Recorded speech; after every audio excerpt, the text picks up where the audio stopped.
It is Minnesota's 164th year of holding elections, because that's how long Minnesota has been a state, at least federal elections, I should say. I've just voted here at my polling place, and 164 years ago, the first senator sent to the U.S. Congress was elected, but it wasn't just one, it was two, because you see, we were a new state, so two senators needed to go.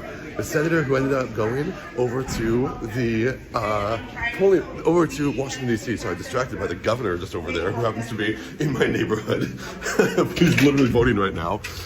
Senator ends up going over to Washington, D.C., ends up only serving for 1 year because he's elected in an off cycle. Minnesota becomes a state in 1858, but one of the cycles ends in 1859, and he just drew the short straw. This senator, though, ends up becoming a pretty monumental figure in the Senate history because he serves the dubious distinction of being the only senator to serve in 3 states. He starts out in Illinois, he's elected, but then he is nearly taken out of the job because he's only been a U.S. citizen for 8.5 years, and the Senate requirements is 9 years. He's an Irish immigrant.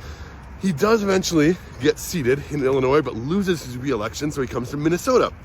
In Minnesota, he serves as the senator for 1 term and then loses his election. And then, boom, Civil War. He goes and serves in the Civil War. He's already a veteran. He serves in the Mexican-American War, has a injury, and he serves in that great tradition of politicians who are war veterans who are injured, who then go on to become famous politicians.